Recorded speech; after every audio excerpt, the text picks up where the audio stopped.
The ancient prophecy spoke of a crystal that could command storms, hidden deep within the Shadowspine Mountains.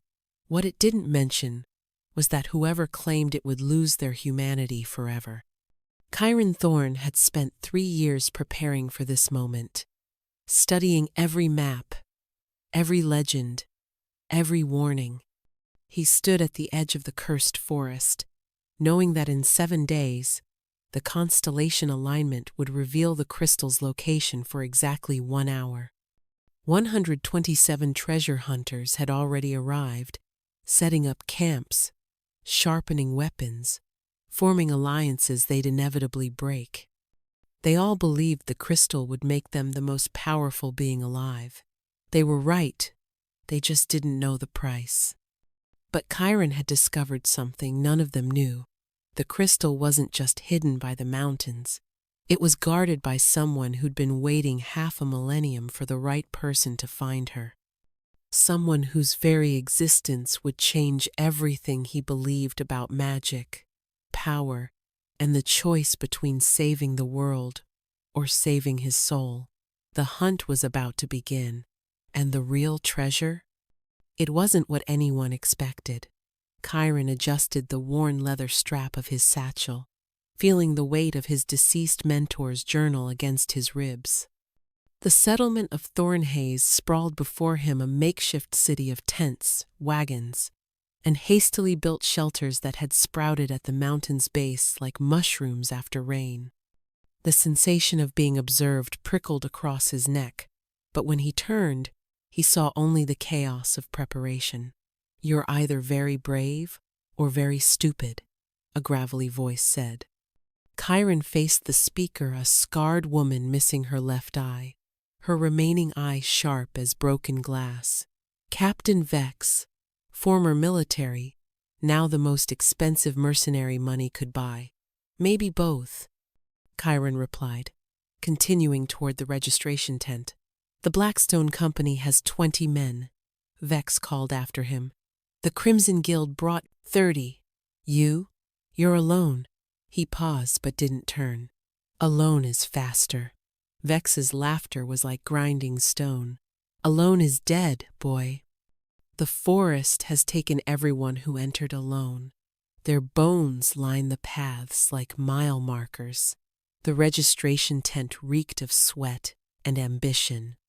Behind a rickety table sat Master Aldrich, the expedition's official recorder, a man who'd grown fat selling information about who entered the forest and who never came out. His ledger was thick with names, most crossed out in red ink. "Name and specialty?" Aldrich didn't look up. "Chiron Thorne, cartographer." That made Aldrich pause. His beady eyes swept over Chiron's lean frame, noting the unusual marks on his leather bracers, constellation patterns that seemed to shift in the lamplight. "Cartographer? Not treasure hunter? Not warrior? Maps are their own treasure," Chiron said simply. "Registration fee is 50 gold. Insurance documentation is another 100 next of kin, burial preferences, that sort of thing. Just the registration." Chiron placed the coins on the table, noting how Aldrich's assistant, a nervous youth, kept glancing toward the forest with fearful eyes, as if he'd seen something emerge from it recently. As Aldrich recorded his name, a commotion erupted outside. Chiron emerged to see riders approaching, not just any riders, but the Azure Brotherhood, their cobalt cloaks billowing like storm clouds. Leading them was Prince Darius Fellcrest himself, the man who'd supposedly killed a dragon at 17. His golden hair caught the dying sunlight, and his smile was sharp enough to cut glass. "Good people," Darius's voice carried across the camp. "I bring news from the High Oracle." The camp fell silent. Even the wind seemed to pause. "The crystal's guardian has awakened," Darius announced, his perfect smile never wavering. "She walks among us even now, hidden, watching, choosing who will be worthy." His eyes swept the crowd. "The oracle says she appears as the least, Likely person, someone easily overlooked, easily dismissed, someone who has been here all along. Chiron's pulse quickened. Every person suddenly looked suspicious. The bread vendor, the stable hands, the quiet scribe documenting events in the corner. The guardian could be anyone. Furthermore, Darius continued, the oracle warns that the crystal's power comes with a transformation. Whoever claims it will gain the ability to control all weather, all storms, across all lands. But they will no longer be entirely half-human. Murmurs rippled through the crowd. Some stepped back, reconsidering. Others leaned forward, greed overcoming fear. Chiron noticed movement in his peripheral vision, a figure in a tattered cloak slipping between tents, carrying water buckets. A servant, invisible to the gathered hunters. But something about their movement, fluid despite the heavy buckets, made him look twice.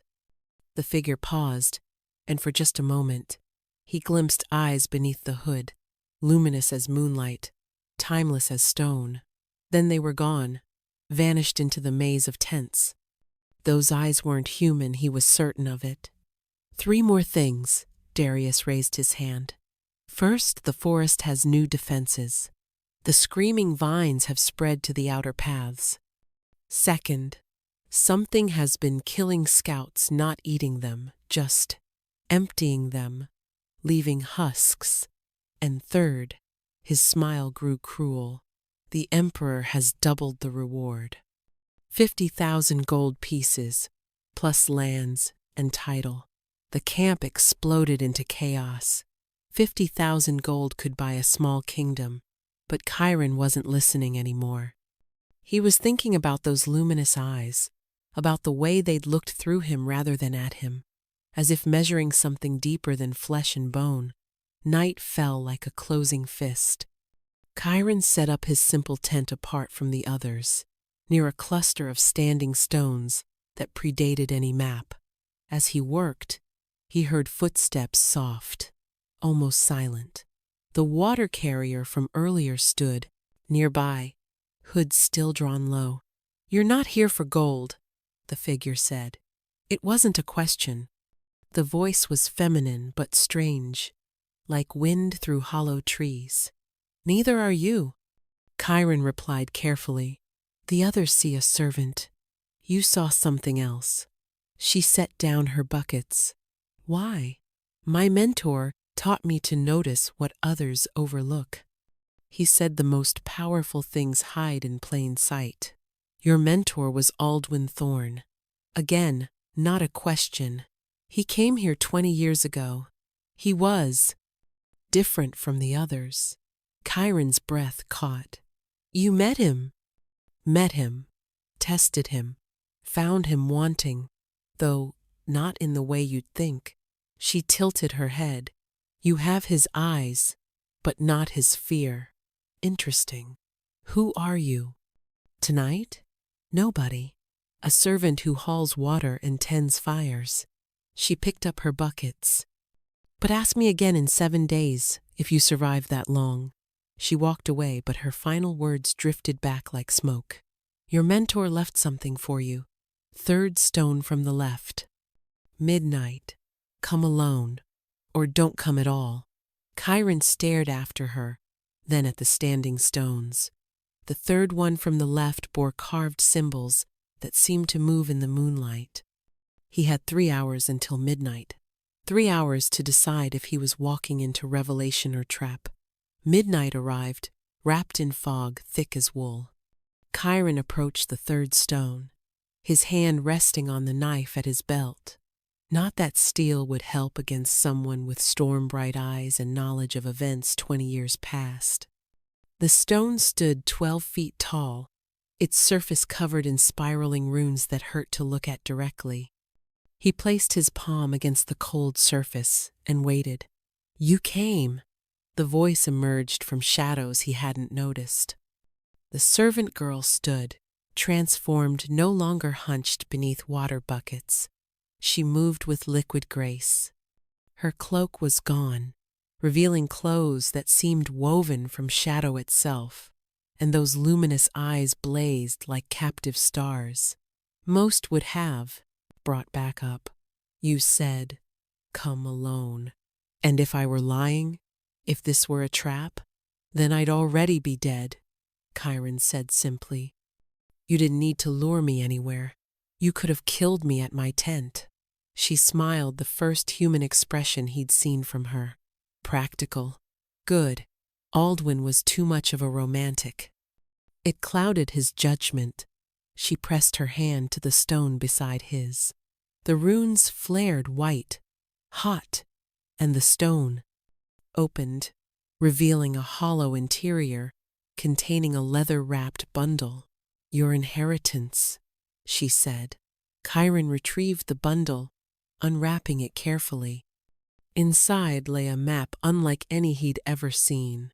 The vellum seemed to be made of scaled hide, and the ink shimmered between colors. But more striking were the notes in his mentor's handwriting. She is not the guardian. She is the crystal. His eyes snapped to the woman. You're Lysandra, she interrupted. And yes, I am what they seek, though not in the way they imagine. Her form flickered, and for a moment he saw through her, saw storm clouds and lightning, saw power that could reshape continents. The crystal they hunt is my heart, crystallized by a curse 5 centuries ago. If someone takes it, they don't gain power over storms. They become the cage that holds me. Chiron's mind reeled. My mentor knew? He figured it out. Brilliant man. He spent weeks trying to find a way to break the curse without destroying me. Her expression softened. He failed, but he learned something crucial. The curse can be transferred, not broken. Someone else can take my place. That's why there's a hunt every 20 years. You're looking for someone to... No. Her voice turned fierce. I'm looking for someone to help me die properly. Half a millennium is enough, but the curse won't let me simply end. Someone has to claim the crystal first, then destroy it. The problem is, claiming it means absorbing its power, becoming the next eternal guardian. She studied his face. Your mentor thought he could do it, sacrifice himself, but when the moment came, he chose to live, Chiron finished. The shame in those final journal entries made sense now. He chose you, Lysandra corrected. He said his student would be different, stronger, more pragmatic, less burdened by hope. A horn blast shattered the night. 3 long notes followed by screaming. They turned to see flames rising from the eastern camp. The Crimson Guild section was ablaze. What? The defenses have found someone foolish, Lysandra said calmly. Someone tried to enter the forest early, to get ahead of the others. The screaming vines don't like cheaters. They watched as hunters ran with buckets, trying to contain the spreading fire. But the flames were unnatural, green-tinged and hungry, jumping between tents with malicious intent. You could stop it, Chiron observed. Yes, but you won't.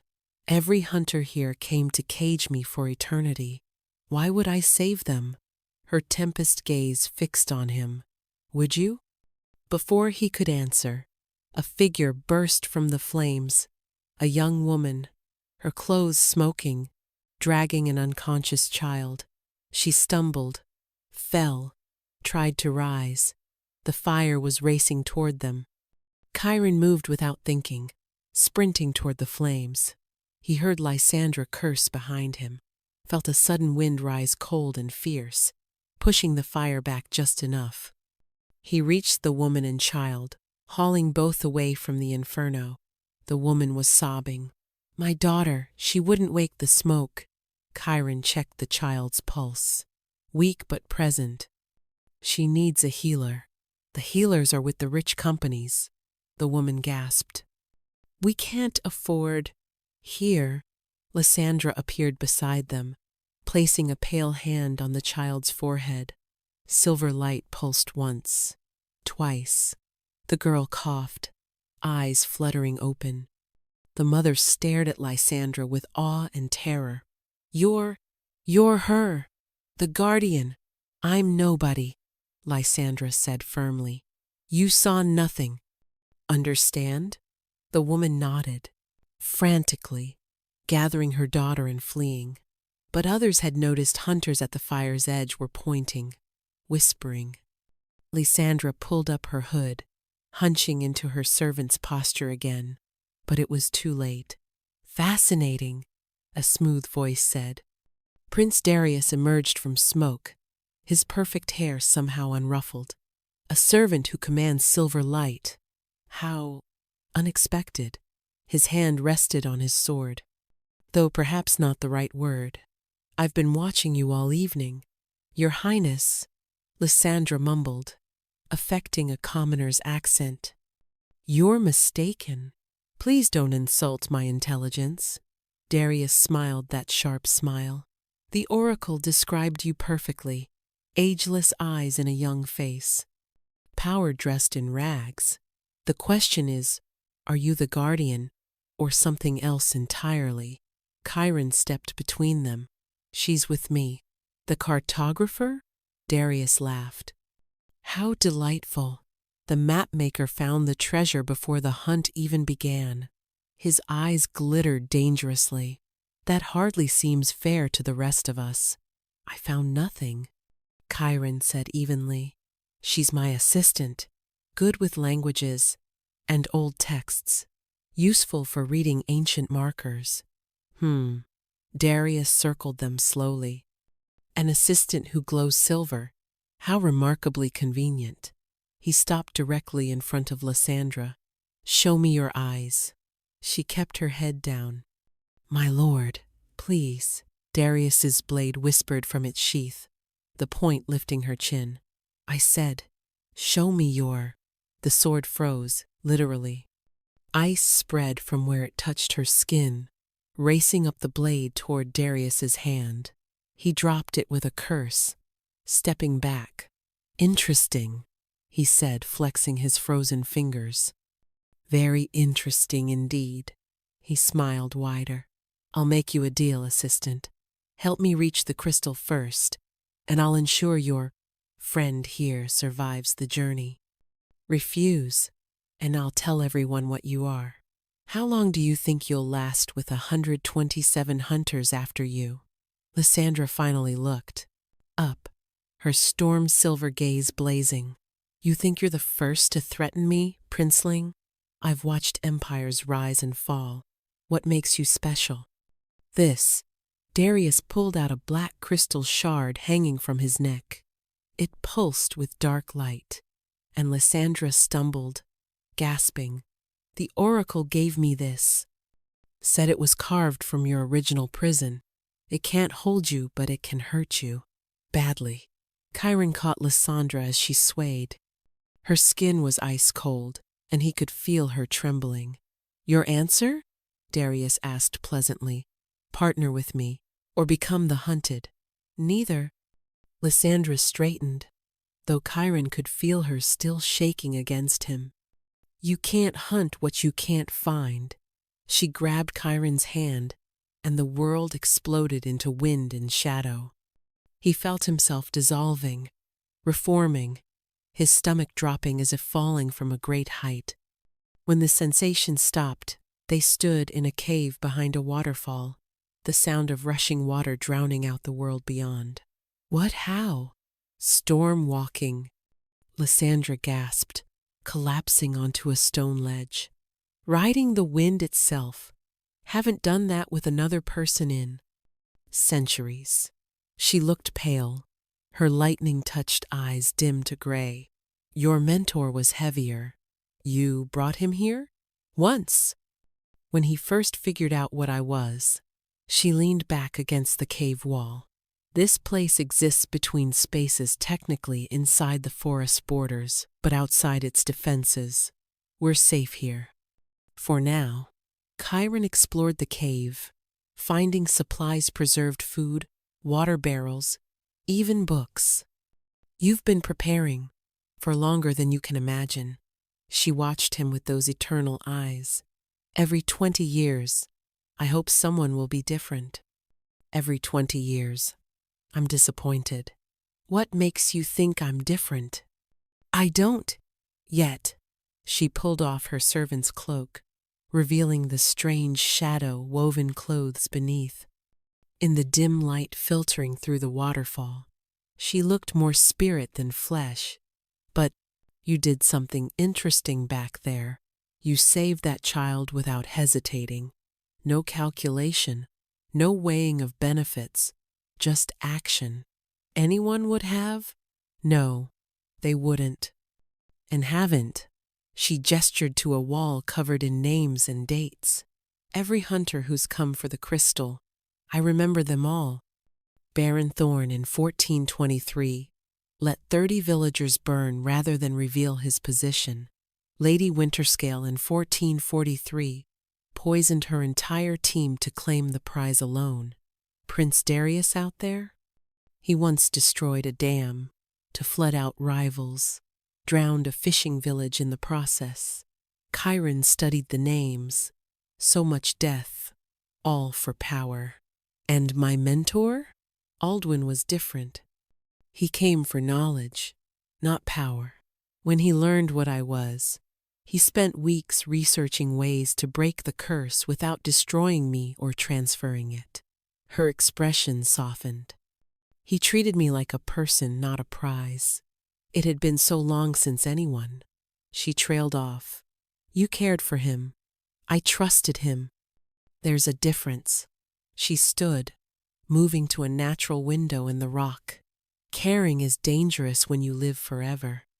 Everything you care for turns to dust eventually. Through the water's veil, they could see lights in the forest hunters, defying wisdom, entering early. One by one, the lights went out. The vines? Chiron asked.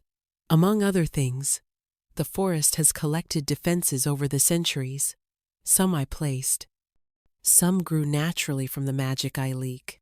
She touched the stone wall, and images appeared: twisted trees with reaching branches, pools of liquid shadow, creatures that weren't quite wolves anymore. It wasn't always like this. Once, this was just a forest, beautiful, peaceful. Then they cursed me here, and everything twisted to match my pain. Who cursed you? The coalition of storms. 5 arch-sorcerers who feared what I was becoming. Her fingers traced patterns in the air, creating tiny lightning bolts. I was born with storm magic, but I wanted more. I wanted to understand weather itself, to prevent the droughts and floods that killed thousands. I pushed too far, merged too deeply with the elements. They said I was becoming inhuman. They weren't wrong. So they trapped you here? They tried to destroy me, but I was already too much storm, not enough flesh. So they crystallized my heart, bound it to this place, turned me into an eternal guardian of my own prison. She laughed bitterly. The irony. The crystal, they all seek it, would grant them exactly what I wanted. Perfect unity with the storms. They just don't realize it means losing everything else. A comfortable silence settled between them. Chiron found himself studying her profile. Not beautiful in traditional ways, but striking. Her features seemed to shift between young and ageless, human and elemental. Stop, she said suddenly. Stop what? Looking at me like that. Like I'm a person. Aren't you? She turned to face him fully. I haven't been a person since the binding. I'm a curse wearing skin, a prison pretending to be a woman. Whatever you're thinking, I'm thinking, Chiron interrupted, that you're the most human, non-human I've ever met. You saved that child. You're in pain but haven't become cruel. You trusted my mentor enough to mourn him. Stop, she whispered, but stepped closer instead of away. You want to die because you think you've become a monster. But monsters don't want to die to protect others from themselves. You don't understand. Then help me understand. He reached out, hesitated. May I? She nodded slowly. His fingers brushed her cheek. Her skin was cool, but not cold. Soft, but with an underlying charge, like static before lightning. She closed her eyes, leaning into the touch. I can't remember, she breathed. The last time someone touched me without trying to steal my power. The air between them crackled, literally tiny sparks dancing where his skin met hers. Chiron didn't pull away. This is dangerous, she warned. Everything about this is dangerous. No, you don't. When I feel strongly, the weather responds. And I haven't felt anything in so long. As she spoke, wind began swirling through the cave, growing stronger. I could hurt you. You won't. You can't know that. I can. He cupped her face with both hands now. Because if you wanted to hurt me, you wouldn't be warning me. She opened her eyes, and they were pure silver flame. Chiron! Thunder crashed outside, so loud it shook the cave. They jumped apart. Through the waterfall, they could see unnatural storm clouds gathering green-tinged and roiling. That's not me, Lysandra said, alarmed. A figure appeared at the cave mouth, walking through the waterfall without getting wet. Prince Darius stood there, the black crystal shard glowing at his throat. Found you, he smiled. Did you really think you could hide from this? He raised the shard. It's connected to you. I can feel your power through it, leading me right here. Behind him, shapes emerged, his azure brotherhood, weapons drawn. Now then, Darius said pleasantly, let's discuss that partnership again, though I notice you two have gotten closer. How sweet. The eternal prisoner and the idealistic cartographer. Tell me, boy, has she mentioned that anyone who touches her for too long begins to transform? No? Oh, this will be educational. Lysandra stepped forward, lightning crackling around her fingers. Leave, now. Make me, Darius challenged. But remember, he squeezed the shard, and she screamed, dropping to her knees. I can do this all day. You, however, seem quite susceptible. Chiron moved between them. Enough. Oh, the mapmaker has teeth. How delightful. Darius's smile was all malice. Here's what's going to happen. She's going to lead us to her crystallized heart. You're going to translate any barriers or protections. And when we claim the crystal, you both get to live. Otherwise, he squeezed the shard again. Lysandra's scream echoed through the cave, and outside, lightning struck with vicious intensity. The storm was responding to her pain, growing wilder, more dangerous. Stop! Chiron shouted. We'll do it. Just stop hurting her. Wonderful. Darius released the shard. We leave at dawn. Try to run, and I'll use this until she begs for death. Understood? They had no choice but to nod. Dawn arrived, wearing funeral colors, gray sky bleeding into darker gray, the air thick with the promise of violence. Chiron hadn't slept. He'd spent the night watching Lysandra, noting how she flickered between solid and translucent when she thought no one was looking, how her breathing sometimes synced with the wind outside. The transformation, she said quietly, not turning from where she stood at the cave mouth. You're wondering about what Darius said. Is it true? Yes and no. She finally faced him, and he saw exhaustion etched in her timeless features. Touch alone won't transform you, but emotional connection? That's different. The deeper you feel, the more the storm recognizes you as part of me. Eventually, you'd become like me, caught between human and tempest. How long? Depends on the person. Your mentor started showing signs after 3 weeks. Silver streaks in his hair, ability to sense weather changes, dreams of flying. She moved closer, careful not to touch him. That's why he left. Not cowardice protection. He didn't want to become something that would outlive everyone he loved. Ready, lovebirds? Darius appeared, flanked by his brotherhood. Time to claim my prize. They emerged into a forest that shouldn't exist. The trees were wrong, twisted into spirals, bark that looked like scales, leaves that whispered without wind. The path ahead split into 7 directions, each looking identical yet somehow fundamentally different. Which way? Darius demanded. Lysandra studied the paths with an expression of deep unease. Something's wrong, these paths. There should only be 3. Meaning?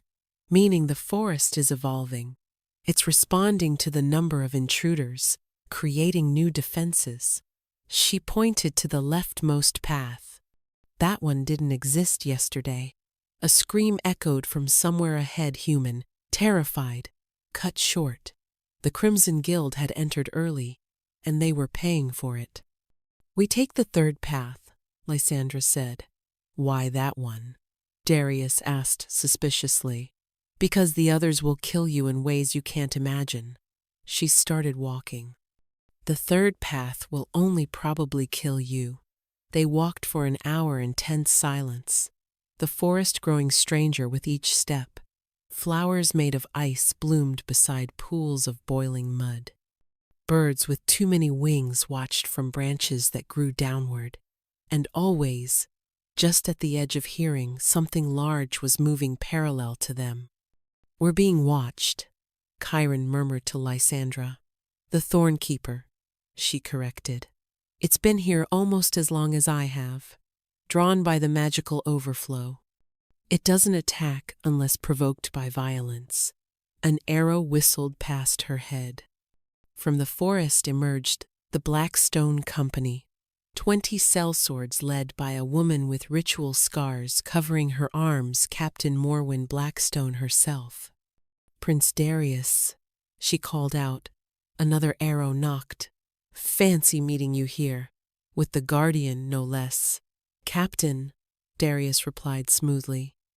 I don't suppose we could reach an arrangement. We could. You give us the Guardian, and we let you leave with your limbs attached. Counter. Offer, Darius said. You lower your weapons, or I hurt her so badly the forest itself comes apart. He raised the black shard, and Lysandra tensed. But before he could use it, Chiron acted. His knife flew from his hand, striking the shard's chain. It fell into the undergrowth. You little, Darius snarled. Everything happened at once. Darius lunged for Chiron. Blackstone's men charged. Lysandra screamed, not in pain but in warning, because the Thornkeeper had decided they'd made too much noise. It burst from the canopy, a creature of wood and bone and shadow, 15 feet tall, with antlers that scraped the sky and eyes like burning coal. Its roar was the sound of earthquakes. Run! Lysandra grabbed Chiron's hand. They fled as the Thornkeeper tore into the Blackstone Company. Men screamed. Steel met ancient bark and lost. Behind them, Darius was shouting orders, trying to rally his brotherhood against the creature, while frantically searching the undergrowth for his fallen shard. Lysandra pulled Chiron off the path, through a gap between 2 trees that shouldn't have been wide enough for them to fit.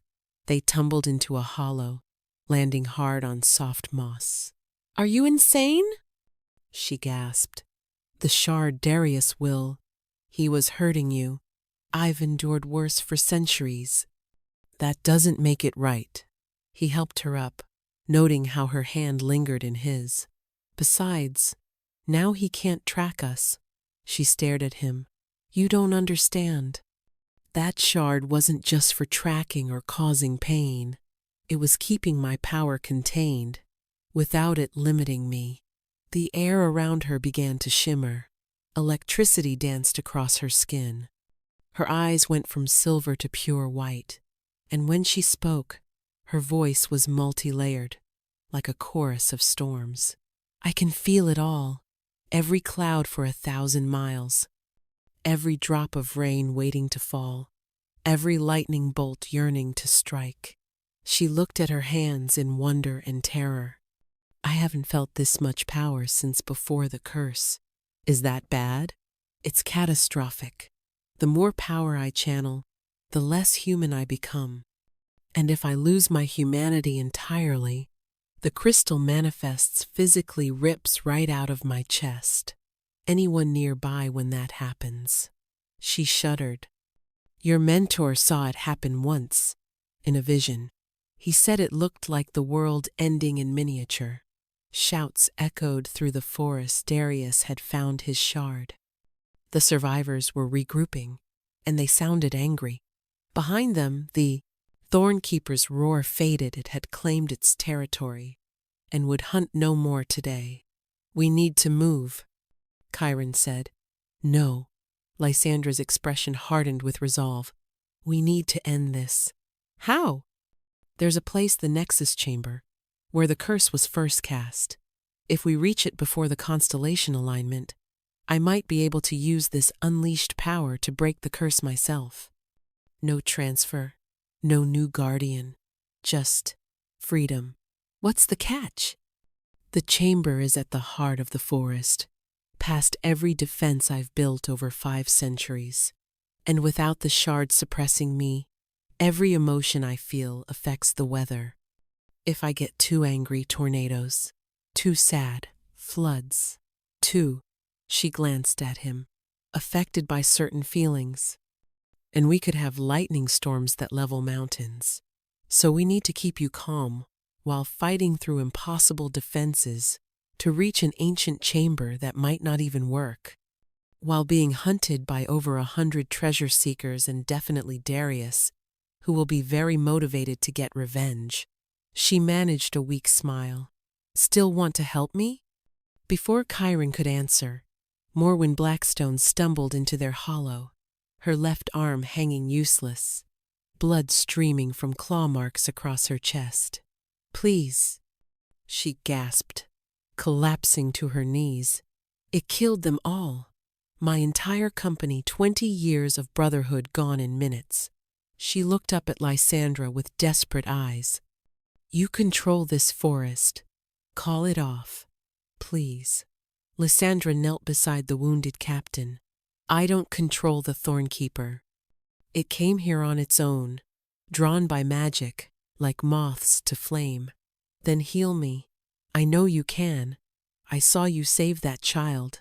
And if I do, you'll just try to capture me again. No. Morwen coughed blood. I'm done.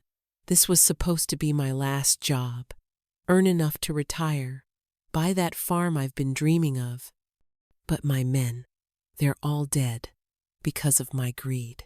Tears streaked through the dirt on her face. I just want to go home. Lysandra touched Morwen's arm, silver light flowing into the wounds. The captain gasped as her injuries closed, leaving only faint scars. Go, Lysandra said. Leave the forest. Don't come back.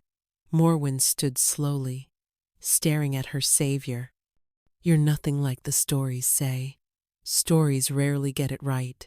The captain left, but not before saying, Darius found the shard. I saw him digging for it like a man possessed. He's gathering the other companies, forming an alliance. They're all coming for you.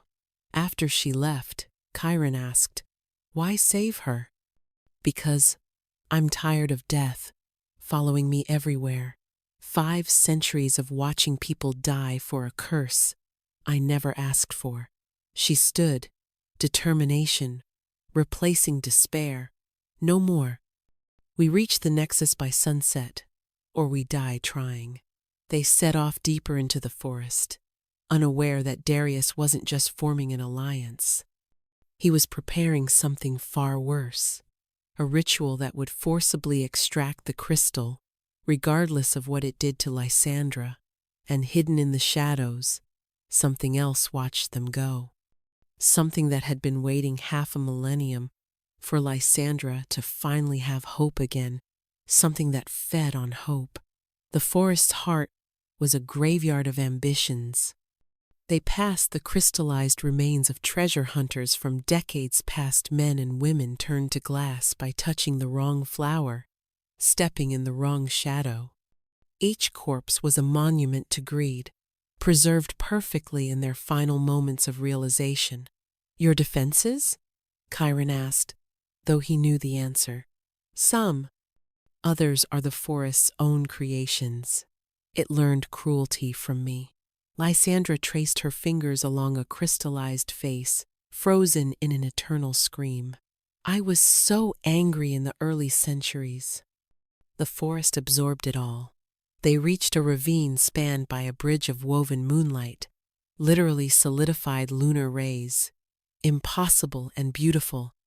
"How, on the full moon of my 100th year here, I screamed so long and hard that I pulled the moonlight down. It froze in place, became this." She stepped onto the bridge, which chimed softly under her feet. Another piece of my pain made permanent. Halfway across, the bridge began to sing a wordless melody that made Chiron's chest ache with longing for things he couldn't name. "Don't listen," Lysandra warned, but her own eyes were wet with unshed tears. "It shows you what you've lost." For Chiron, it was his mentor's voice, teaching him to read the stars. For Lysandra, "Mama," she whispered, stopping mid-step. A figure materialized on the bridge ahead, a woman with Lysandra's features but older, wearing the simple dress of a farmer's wife from centuries past. "Lysa, my storm child," the apparition said. "You've been lost so long. You're not real." Lysandra's voice broke. "My mother died 500 years ago, shortly after they cursed me. I couldn't even attend her funeral. I waited," the ghost, Mother said, "waited for you to come home. But you never did. You chose power over family."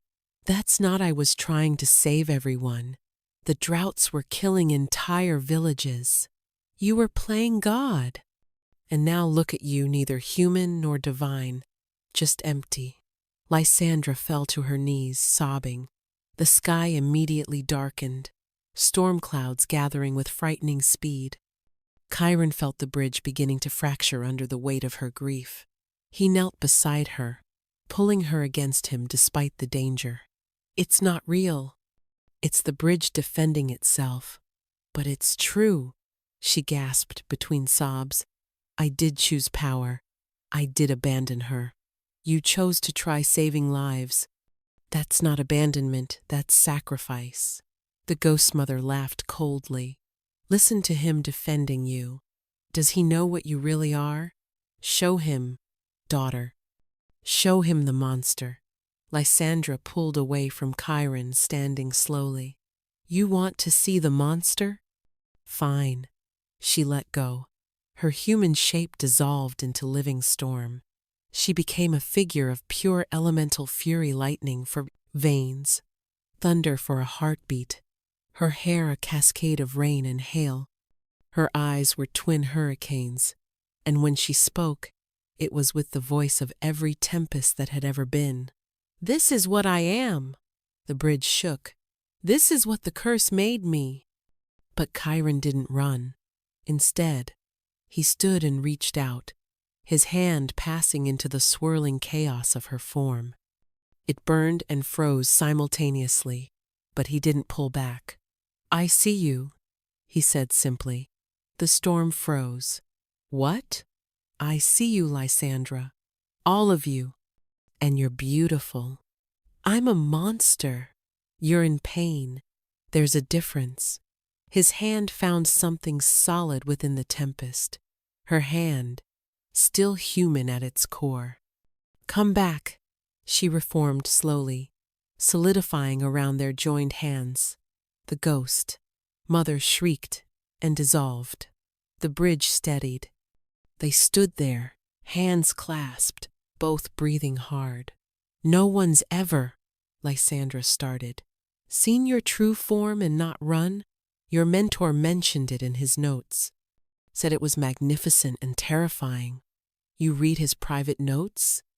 He left them for me, all of them, including the parts about falling in love with you. Lysandra jerked back. What? He loved you. That's why he couldn't sacrifice himself, not because he was afraid to die, but because it would mean destroying you to free you. He couldn't do it. He never said, would it have mattered? You'd have pushed him away to protect him. Chiron pulled out a worn page from his satchel.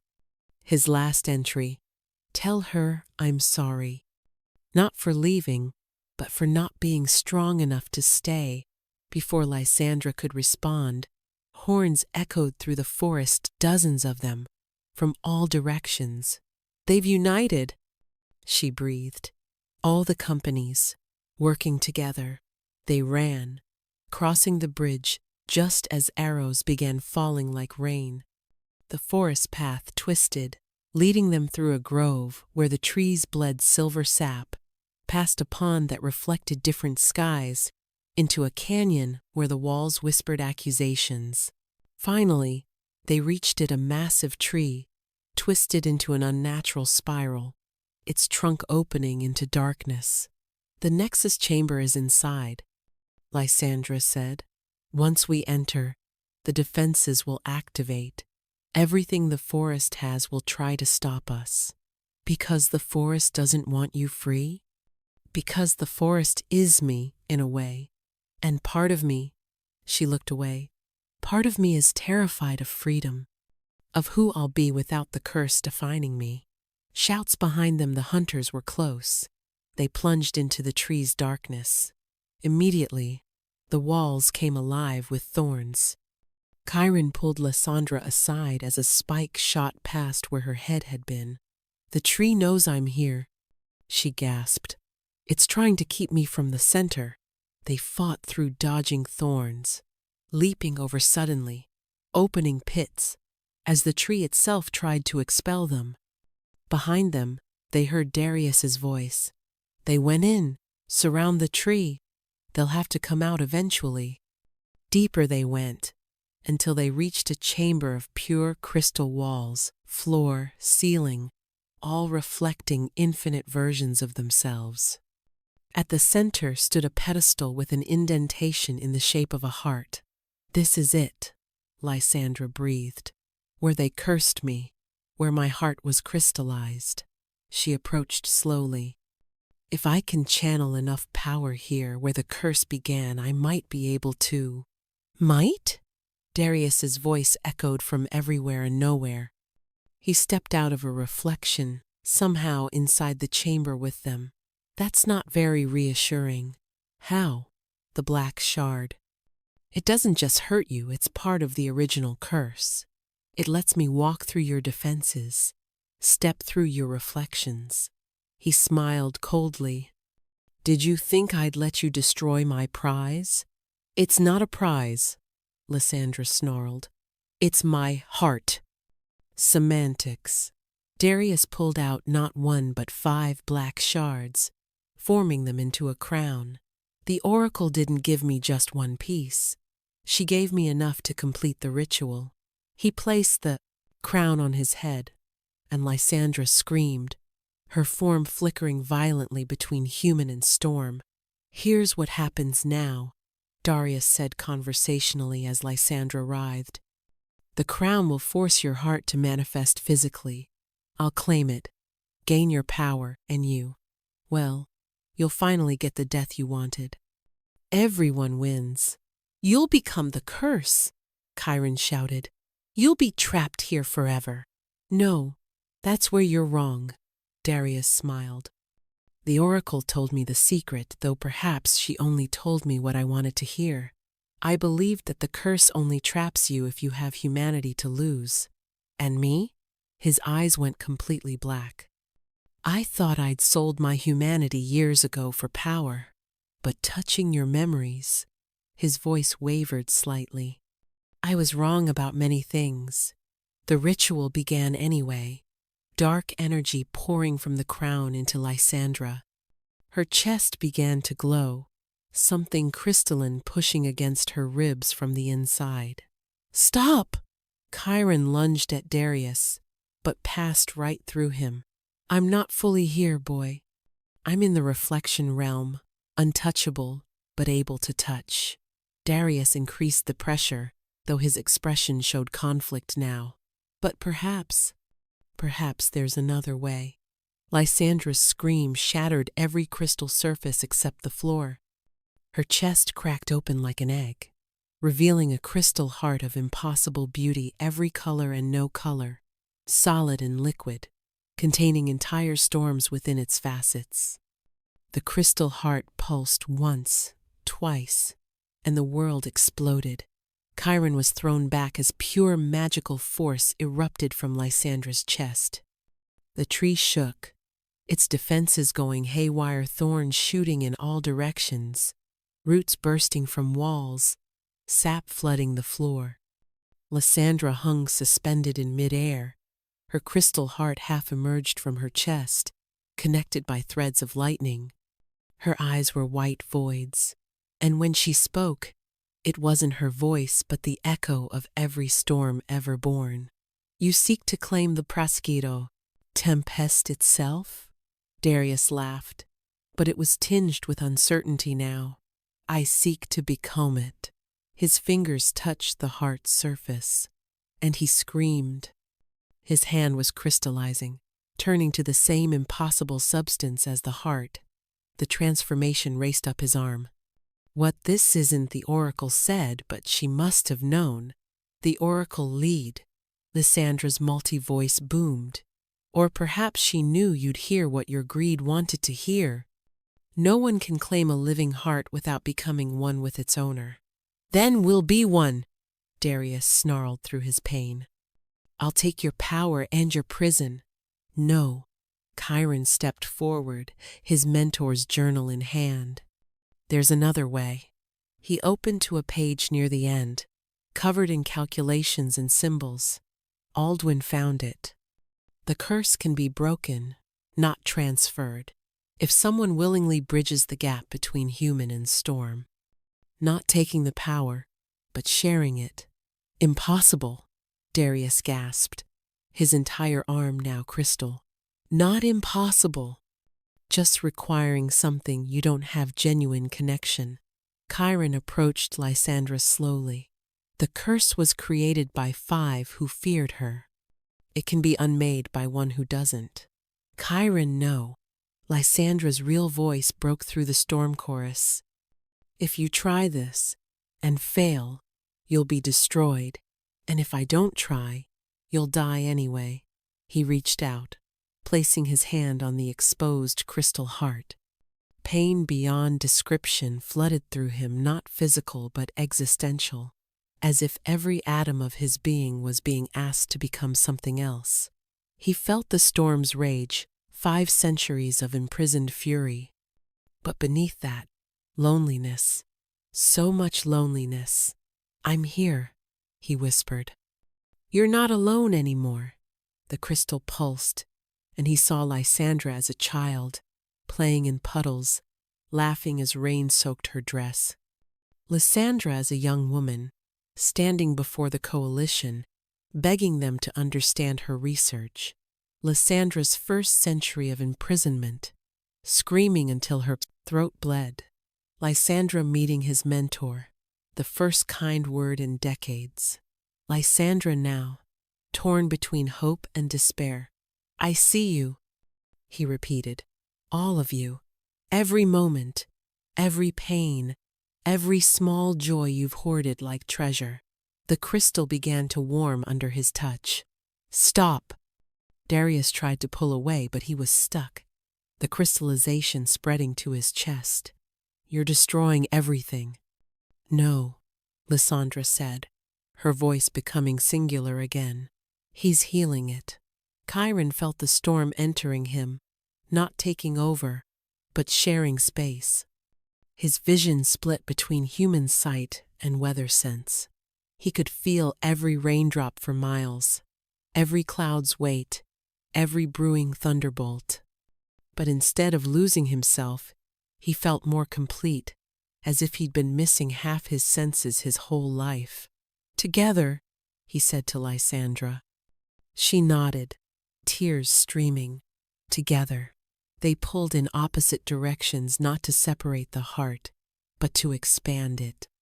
The crystal grew, encompassing both of them, then began to dissolve into light. Darius screamed one final time as the black crown shattered. The crystallization reversed, and he collapsed, fully human but unconscious. The tree around them cracked, natural sunlight breaking through for the first time in centuries. Lysandra gasped, her chest sealing, but the crystal heart didn't disappear. Instead, it dispersed into countless tiny fragments, each one seeking a cloud, a raindrop, a breath of wind. "It's gone," she breathed. "The concentrated power, it's spreading back into nature where it belongs." But Chiron was glowing, silver light emanating from his skin. "Chiron? I can feel it," he said wonderingly. "The storm, it's part of me now. Not all of it, just enough." "A bridge," Lysandra realized. "You became a bridge between human and tempest. You're still human, but also more." He looked at his hands, seeing faint lightning beneath the skin. "Is this what you felt like?" "Yes. No. Different." She touched his face, and sparks danced between them, not painful but warm. "You're not cursed. You're blessed. Changed? I don't know the word." The tree shuddered, beginning to collapse. "We need to go!" They grabbed the unconscious Darius and ran. The tree fell apart around them, 5 centuries of crystallized magic dissipating. They burst out into daylight to find the entire forest transforming, twisted trees straightening, corrupted pools clearing, the screaming vines withering to normal vegetation. The assembled treasure hunters stood frozen, watching the impossible. "The forest," someone whispered. "It's dying." "Not dying," Lysandra said loudly. "Healing. The curse is broken, but the crystal," someone started, "is gone. Returned to nature where it belongs." She stood tall, no longer hiding. "There's no treasure to claim. Go home." "You lie," Prince Darius stirred, staggering to his feet. "The power has to be somewhere. In you. In him." He pointed at Chiron. "You stole it." "We freed it," Chiron said simply. "It was never meant to be contained." Darius pulled a knife. Lunging at Lysandra, lightning struck him. Not killing, just stopping. He flew back, landing in a heap. Chiron stared at his hand, which still crackled with electricity. "I didn't mean you protected," Lysandra said softly. "That's what the power does now. It protects instead of destroys." The crowd was murmuring, some fearful, others amazed. Captain Vex stepped forward. "So there's no treasure?" "No." "No crystal?" "No." "Then what was the point of all this death?" Lysandra met her gaze steadily. "There wasn't one. There never is when people die for power." She raised her voice. "The forest killed 37 people this week. Good people and bad, clever and foolish, all for something that was never meant to be owned." "And what about you?" Vex asked. "What are you now?" "Free," Lysandra said simply. "For the first time in 5 centuries, I'm free." But even as she said it, she swayed. Chiron caught her, alarmed to find her skin cold, not storm cold, but dying cold. "Lysandra?" She smiled weakly. "The curse was keeping me alive. Without it." "No, no, we broke it. You're supposed to be free. I am free." "Free to finally rest." She touched his face. "You have part of the storm now. Use it well. Protect people."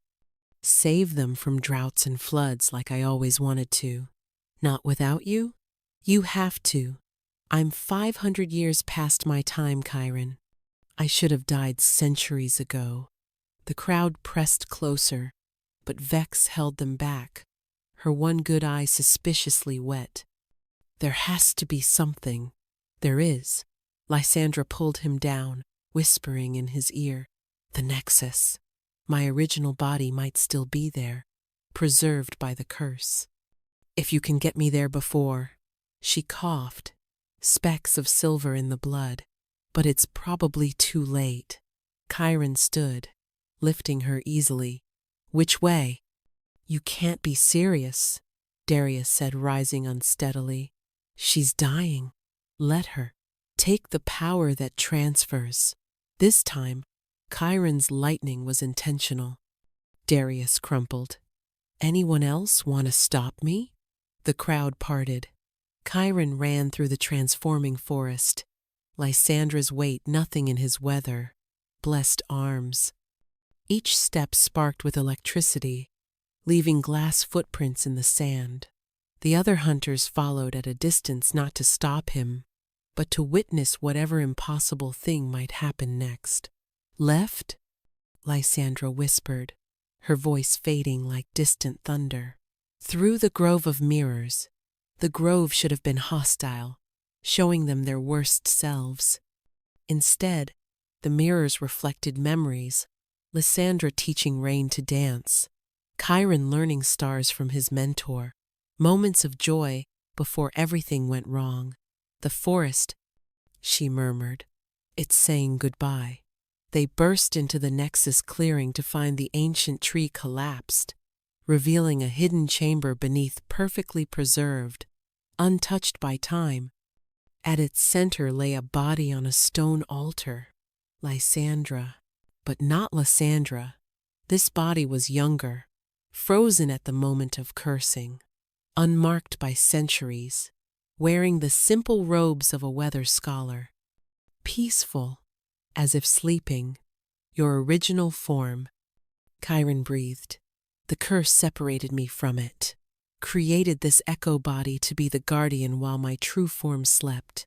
She was barely visible now, translucent as morning mist. But I've been apart too long. I don't think. Try. Chiron, if this doesn't work, I need you to know. Tell me after. He carried her to the altar, laying her fading form over the sleeping body. For a moment, nothing. Then, the two forms flickered, overlapping, trying to merge, but something was wrong. They kept separating like oil and water. Too long, Lysandra gasped. Been apart too long. The body doesn't recognize me anymore. There has to be a way. There is. A new voice. They turned to find Morwen Blackstone, the captain Lysandra had healed. The oracle gave me this before I left. Said I'd know when to use it. She held up a vial of silver liquid moonlight. She said it remembers what was separated. Why help us? Chiron asked. Because she saved me when she had every reason not to. Morwen approached the altar. The oracle said it requires a witness, someone who saw both forms.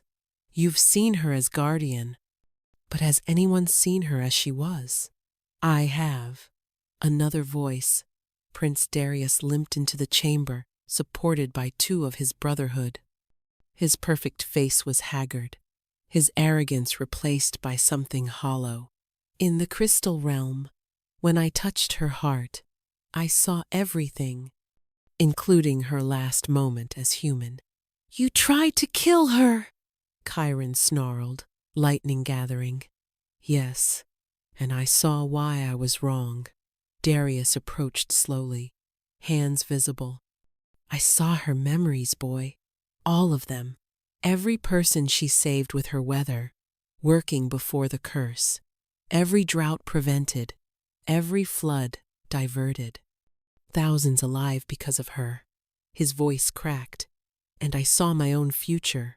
If I'd claimed the crystal, alone, forever. watching everyone I might have cared about age and die while I remained.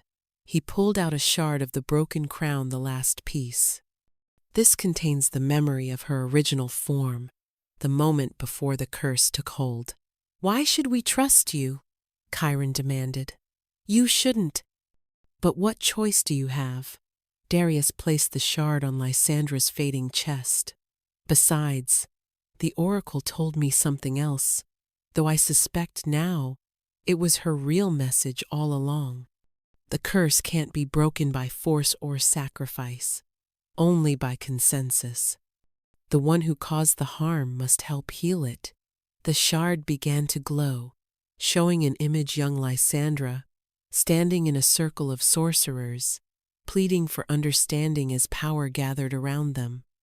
I witness, Darius said formally. I witness who she was. I witness, Morwen added. I witness who she became. I witness, Chiron said, taking Lysandra's translucent hand. I witness who she is. The moonlight in the vial responded, flowing out on its own, creating silver threads between the two forms. The fading guardian body and the sleeping original began to merge. Slowly, painfully, Lysandra screamed a sound like breaking storms. Her back arched as 5 centuries tried to collapse into a single moment. The chamber shook, dust falling from the ancient ceiling. Hold on, Chiron begged. Please, hold on. Can't too much, then share it with me. He gripped her hand tighter, opening the connection between them. Let me carry some of it. The pain hit him like a thunderbolt. 500 years of memories, loneliness, rage, grief all flooding through him at once. He felt his knees buckle but didn't let go. Through their connection, he pushed back his own memories short as they were every moment of joy, wonder, discovery. Every sunrise, every perfect map, every time his mentor praised him. Not enough, he gasped. Need more. The crowd had entered the chamber. Vex stepped forward, first, placing her scarred hand on Chiron's shoulder. I witness her mercy. Then another hunter. I witness her strength. I witness her sacrifice. One by one, even those who'd come to capture her added their voices, their memories, their recognition of what she'd endured. The silver threads multiplied, weaving a net of light around the merging forms. The stone altar cracked. Light exploded upward, punching through the chamber ceiling into the sky. Storm clouds gathered instantly, not threatening, but celebratory, raining silver droplets that sparkled like stars. When the light faded, only one body remained on the altar. Lysandra opened her eyes, not silver anymore, but deep brown with silver flecks, like earth touched by moonlight. She sat up slowly, looking at her hands in wonder. She pressed a hand to her chest, feeling a heartbeat. I'm mortal. Lysandra! Chiron pulled her into his arms, and she was solid, warm, real. I can feel it. She laughed through tears. Hunger, exhaustion. My knee aches, I think, from when I fell as a child. I'd forgotten about pain that wasn't cosmic. But then she pulled back, studying Chiron with concern. You took so much of it. The storm burden. You're changed. He held up his hand, showing veins of silver beneath the skin. I'm still me, just more. Is that a problem? That depends. How do you feel about a woman who's lived for centuries but has a body that's technically 25, no possessions, no place in the modern world, and a tendency to attract supernatural trouble? How do you feel about a thunder-marked cartographer who talks to clouds and will probably accidentally strike things with lightning when emotional? They kissed, and thunder rolled overhead, not threatening but joyful, like the sky itself was laughing. The oracle's tower stood at the crossroads between kingdoms, impossibly tall and thin. Chiron and Lysandra arrived 3 days after the curse broke. Days they'd spent at an inn at the forest's edge, Lysandra relearning how to be human, discovering hunger and dreams, and the simple pleasure of warm bread. But the roads were clogged with people fleeing unexpected weather phenomena, snow in summer, rain falling upward, lightning that drew pictures in the sky. The distributed storm power, Lysandra explained. Without a focus, it's going wild. The oracle waited at the tower's peak, and she wasn't what they expected. No ancient crone, but a child, maybe 12, with eyes older than Lysandra's had ever been. Finally, "The child," Oracle said, "do you know how tedious it's been? Waiting 5 centuries for someone to break that curse properly? You're the 6th sorcerer, the one who voted against cursing you." She smiled at Lysandra. "I've been influencing events ever since, trying to engineer the right circumstances for breaking it. Took 47 attempts. Your mentor was attempt 46. You manipulated everything," Chiron said, anger sparking literally. "I guided. There's a difference. Every choice was still yours." Even Darius the First gave him partial truths, knowing his greed would lead him to the right-wrong conclusion. The oracle gestured to the window where chaotic weather painted the sky. "But now we have a new problem. The storm power is fragmenting reality. It needs anchors." "Anchors?" "People like you, Chiron. Bridges between human and elemental. You can channel and calm the wild magic." She produced a map marked with 12 locations, 12 major convergence points where the power is gathering. If we don't stabilize them within the moon's turn, the world drowns in magical storms, Lysandra finished. "I know this pattern. It's how the original coalition formed." Her eyes widened. "You're trying to create a new coalition, a voluntary one." "Precisely, but not to cage the storm, to shepherd it. Guide it. Work with it instead of against it." The oracle looked at Chiron. "You've already proven it's possible." "I barely know what I'm doing." "Then learn, both of you." She handed them a sealed scroll. "The Emperor has agreed to fund an academy for weather workers." Lysandra's knowledge, Chiron's bridge nature, and 11 others who showed resonance during the curse breaking. "Others?" Lysandra asked. "Captain Vex, for one. When she witnessed your merger, she took in a fragment of storm. Morwen Blackstone has another piece. Even Prince Darius, though his is complicated." "Darius," Chiron's jaw clenched. "He's changed. The crystal memories broke something in him, or fixed it. He's renounced his throne, seeks redemption." The oracle smiled mysteriously. "He'll be your most difficult student, and eventually, your strongest ally." They returned to find the mountain transformed. Where the cursed forest had stood, new growth exploded, magical but not malevolent. Trees of silver and gold, flowers that chimed in the wind, streams that flowed uphill when it suited them. At the forest's heart, where the nexus chamber had been, a new structure was forming, walls of crystallized rain, foundations of solid cloud, a roof of woven lightning. "The academy builds itself," Lysandra marveled. "The storm power wants to learn."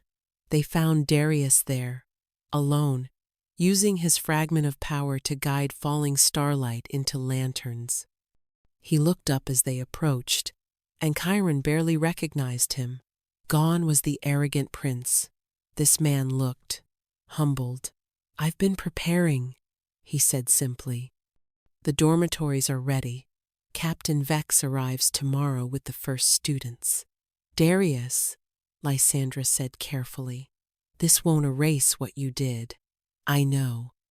I'm not seeking forgiveness, just purpose." For the first time in my life, I want to build something instead of taking it. A rumble overhead, not thunder, but something deeper. The clouds parted, revealing something impossible. A dragon made of storm clouds, lightning for bones, rain for blood. The storm worm, Lysandra breathed. It's real. It came to witness the new age. The dragon circled once, twice, then dissolved into rain that fell upward, blessing the academy with ancient power. Students began arriving within days. Former treasure hunters who'd absorbed fragments, village weather workers drawn by rumors, children who'd been born during the curse breaking and showed signs of being lightning bonded. Chiron stood with Lysandra on the academy's highest tower, watching their students practice calling rain, guiding wind, learning to dance with lightning instead of commanding it. Any regrets? He asked. About mortality? Daily. I had forgotten about hunger, and cold, and stubbing one's toe. She smiled. But then I remember I can taste food again, feel warmth that isn't stolen, experience time as precious instead of endless. And us? She turned to him, and he saw centuries of wisdom paired with very human affection. Us is the best part. Even if you do accidentally lightning strike things when you sneeze. That was one time. They kissed as the sun set, painting the sky in colors no storm had ever made. Below, their students laughed and learned. In the distance, other academies were rising in the convergence points, a network of weather workers, protectors instead of controllers. You know, Lysandra said against his lips, we're probably going to face magical disasters weekly. Ancient things will wake up. Political powers will try to use us. Wouldn't have it any other way. Lightning danced between their joined hands, not painful but warm, alive, full of potential. The curse was broken. The real work was just beginning, and in the oracle's tower, the child ancient smiled. Phase 1 was complete. Phase 2, teaching humans and storms to truly coexist, would take generations. Good thing she had time.